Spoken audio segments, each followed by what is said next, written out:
You can have your Main event of the evening. ready to race to you. These days are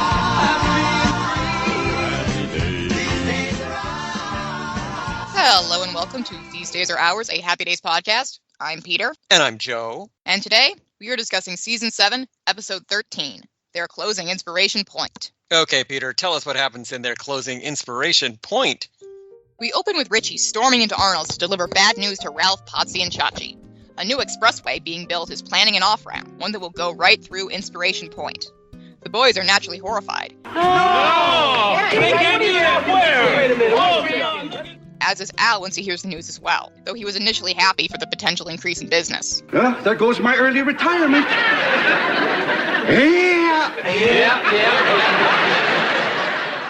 A group of girls carrying Save Inspiration Point picket signs enter, led by none other than the Fonz. Fonzie rallies everyone there to go after the people responsible, the East Boulevard Business Association, led by local business owner Howard Cunningham. Richie is devastated. My Howard Cunningham? My dad who bounced me on his knee when I was a little baby, you know? At the Cunningham house, Richie and Joni are awaiting Howard's arrival home. Joni is furious and immediately confronts her father. I am going to be an old maid, and it's all his fault. But Richie insists Howard probably didn't know about the threat to Inspiration Point. Except Howard did know, and he says so. I did know the off-ramp was going through Inspiration Point. Howard says he told him over dinner, but nobody else remembers this because they weren't paying attention. The off-ramp means a lot more business for the East Boulevard. Well, it's going to mean an increase in traffic of 5.3% in the business district. Anyway, there's nothing he can do about the bulldozers today. Fonzie arrives and demands to know if Howard will put a stop to it. Howard won't. I will not be bullied in my own house. Well then, will you be begged? So Fonzie sends Richie to stall the planning committee and Joni to assemble an army. Even Marion snaps at Howard to make his own lunch. At the committee meeting, Richie, supported by Lori Beth, tries to get the planning committee to stop the bulldozers. I've come to speak about progress, sir, which, when allowed to run amok, can be very, very dangerous. Progress must be tempered with sanity. Planning committee just adjourns, That concludes our meeting for this week.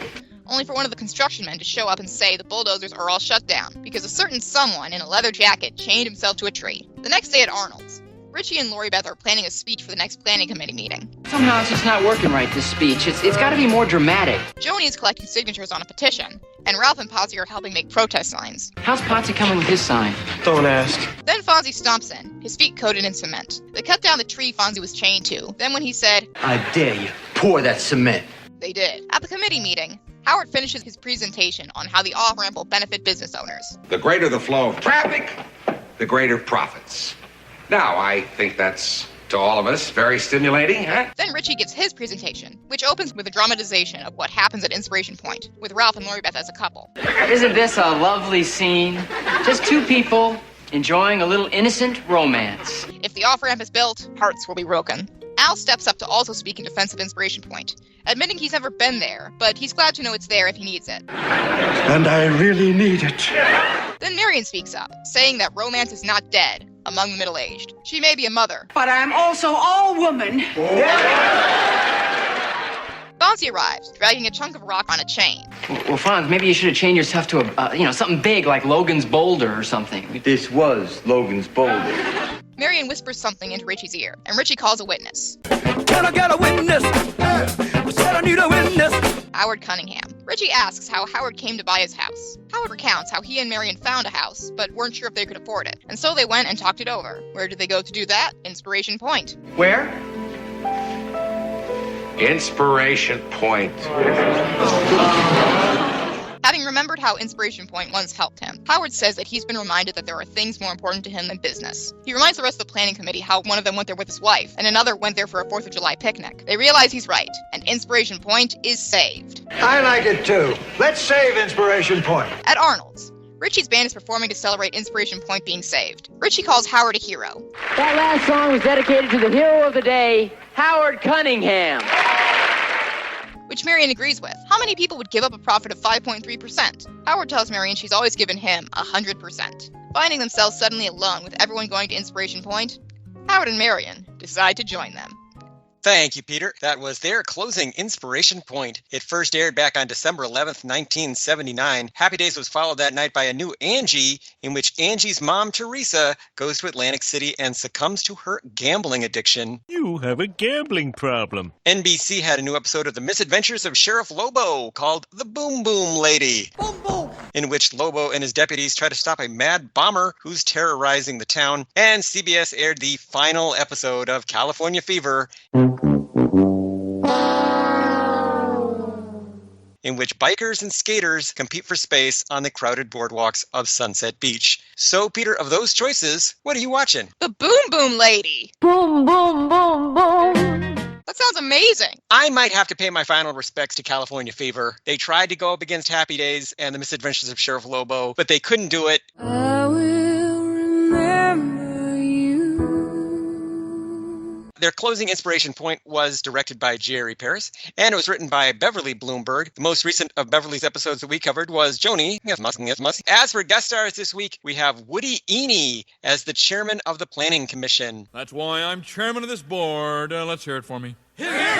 Woody was born in Canberra, Australia, but lived most of his life in America. He worked in TV and film from the mid-1970s to the early 1990s. Gary Marshall also used him on Mork and Mindy and Laverne and Shirley. His other TV credits include Magnum P.I., Little House on the Prairie, Family Ties, Dallas, Taxi, The Rockford Files, The Waltons, The Greatest American Hero. If you're trying to make a point, I wish you'd get to it. Sheriff Lobo, The Paper Chase, and many more. Woody's movies include Homeward Bound, Firefox, Jagged Edge, and Three Fugitives. Woody died in 2017. So, Peter, what did you think of Woody Eney as our chairman? He did not make much of an impression on me, I'm sorry to say. I like this character quite a lot because he's a firm but fair politician who listens patiently to both sides and seems to be up for a lot of nonsense and shenanigans. He does seem to take it in stride when Joni decides the best way to make an impression is to perform pro-inspiration point cheers.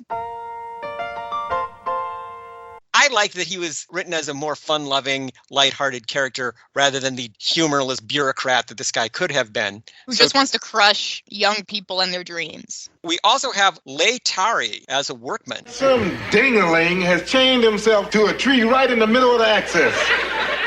Leigh was an actor from Ohio who appeared in a number of films and TV shows. His birth name was Samuel Leslie Watkins. He got his start in a 1976 blaxploitation movie called Brotherhood of Death. Oh, yeah. I'm going to join the army, all right. I'm going to become one of them things you call a killer.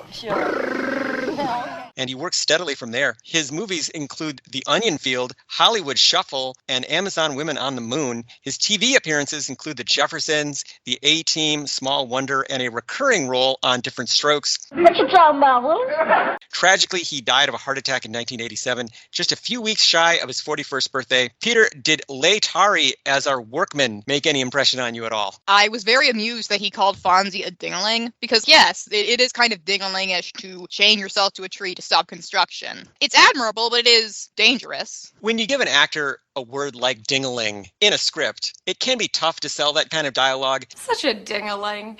I think Leigh Tari does it like a champ. This is a very small walk-on role, but I think the actor makes the most of it. As for songs this week, we have Blueberry Hill by Fats Domino, complete with vocals. We haven't heard that in a while. And Who Put the Bump, performed instrumentally by Richie's band, though I'm pretty sure Richie's band is actually not doing anything and would not be capable of making the sound that we hear. It's television magic. As for cultural and historical references this week, Potsy asks whether Orphan Annie has run away again. Tomorrow's paper, read it and weep. Orphan Annie run away again? Little Orphan Annie is a newspaper comic strip created in 1925 by Harold Gray. It centers around a plucky, self-reliant orphan girl who becomes the ward of a wealthy man called Daddy Warbucks. Over the decades, Annie went through numerous ups and downs and was occasionally separated from Daddy Warbucks, only to be reunited, then separated again. In a cycle, the strip would repeat shamelessly. The comic strip inspired a number of spin-offs, including a radio show. Who's that little chatterbox, the one with pretty auburn locks? Whom do you see? It's little Orphan Annie. A mega popular stage musical, and even a few feature films.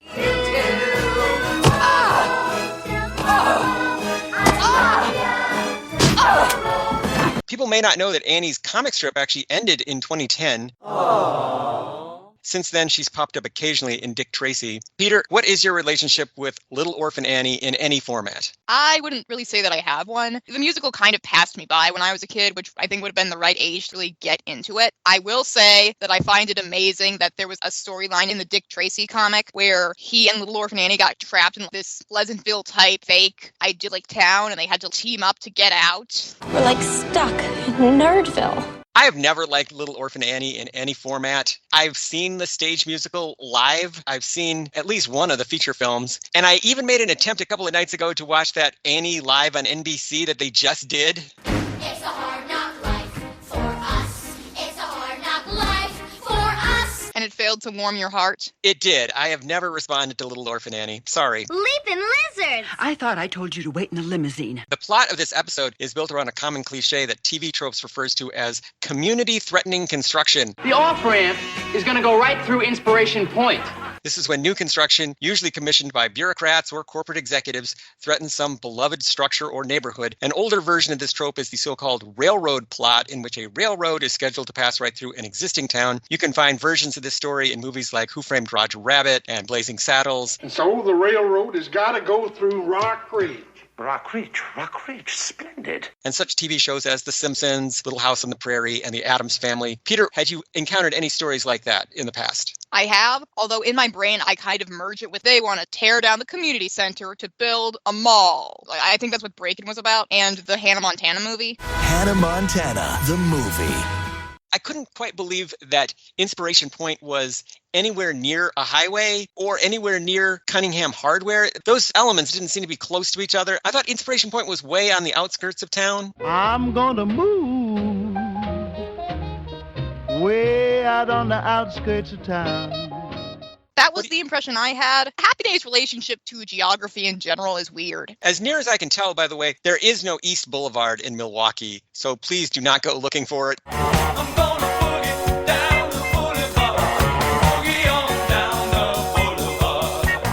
Fonz says Geronimo before leaving the Cunningham house. Geronimo. Geronimo is an expression used by skydivers in the U.S. Army or by anyone jumping from a plane. It goes back to the 1940s and the earliest paratroopers, but no one can agree on the exact origin of the term. It's possible that the paratroopers were inspired by a movie about the life of the Apache medicine man Geronimo. Richie says he feels like he's in a Mickey Rooney movie. Yeah, I'm beginning to feel like I'm in a Mickey Rooney movie. Yeah. During the Great Depression, actor Mickey Rooney starred in a series of films in which he, Judy Garland, and various pals would put on a show. Occasionally, their goal was to raise money for some deserving and urgent cause. Examples include Strike Up the Band and Babes in Arms. Our folks think we're babes in arms, huh? Well, we'll show them whether we're babes in arms or not. I'm going to write a show for us and put it on right here in Seaport. Ralph says that it took Potsy an hour and a half to make Minute Rice. Minute Rice is a brand of parboiled dried rice that was marketed by General Foods starting in 1949. You don't boil it. Boil it, spoil it. Minute Rice. Perfect rice.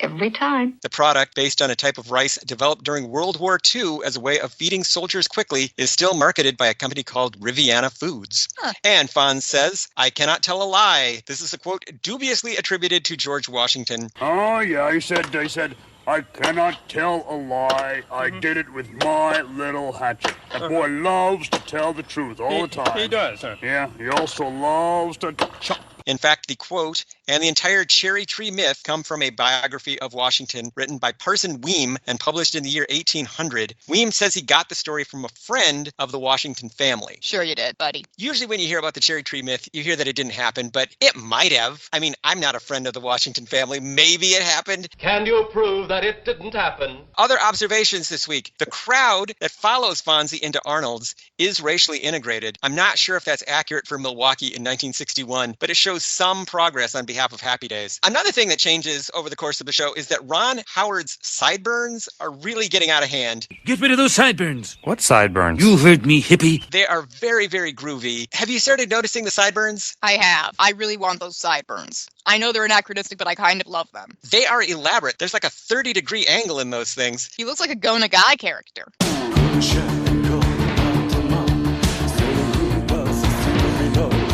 I wonder if that off-ramp and the extra 5.3% profits would have saved Cunningham Hardware from going out of business a few years later. Good point. It's nice that Inspiration Point helped Howard in the past, but it's not necessarily something that helped him in the future. Howard may have rethought this whole thing. And even at the end, I feel like Howard is not fully on board with the saving Inspiration Point thing. I think he's already having second thoughts about it. He doesn't seem all that enthusiastic. You really are a hero.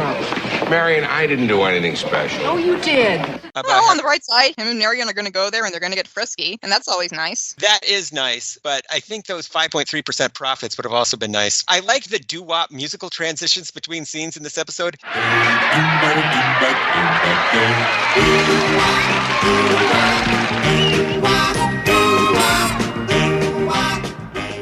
It reminded me of old school Happy Days.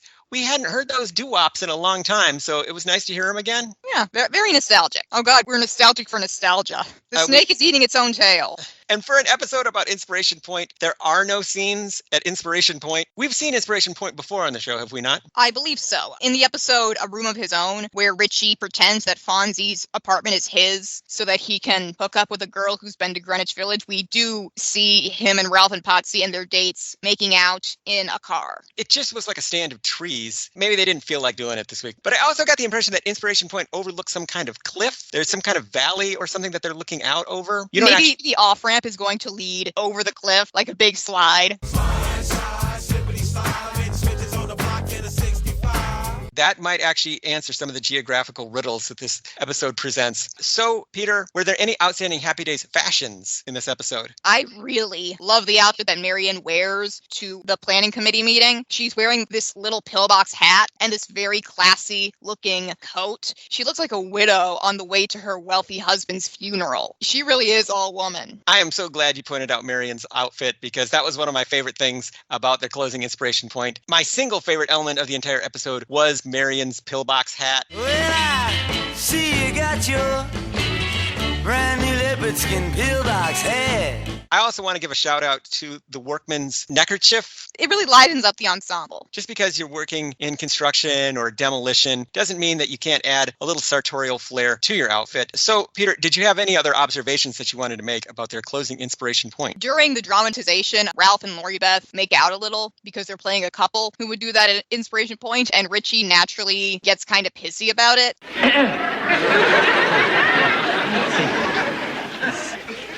You're overacting. You want me to be convincing, right?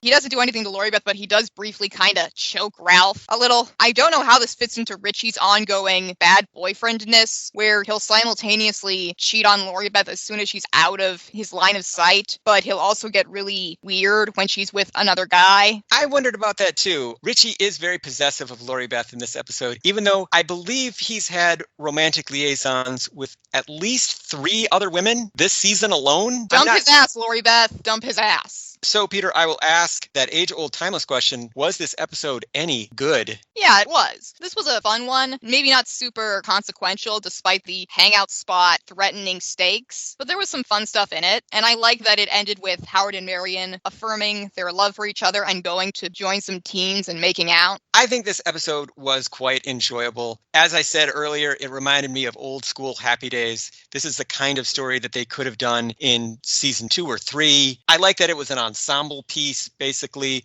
with good parts for Howard and Marion and Richie. And Fonzie gets to walk around in concrete shoes for part of the episode, making big clomping sounds as he moves around. And he gets to drag in a rock on a chain. And the rock used to be a huge boulder before it was destroyed by the construction workers. That's the one sad element of this, is that there was this huge boulder that was a part of Inspiration Point for millennia. And now it's just this little rock that Fonzie can carry around. And that damage cannot be undone. Yeah. But all in all, their closing Inspiration Point is an enjoyable, if slight, episode. I would recommend it. So, Peter, how can people keep up with us and find out about all the wonderful things that we are doing? Listeners can follow us on Twitter at Fonzie Podcast. They can follow me on Twitter at Peter Wolfranc. That's PeterVulfranc. And they can follow me on Twitter at Joe_A_Blevins. They can find this podcast online at thesedaysare.libsyn.com. And they can email us with questions, comments, and concerns at thesedaysarepodcast@gmail.com. So, Peter, what do we have on the docket for next week? Next week, Howard and Marion renew their vows in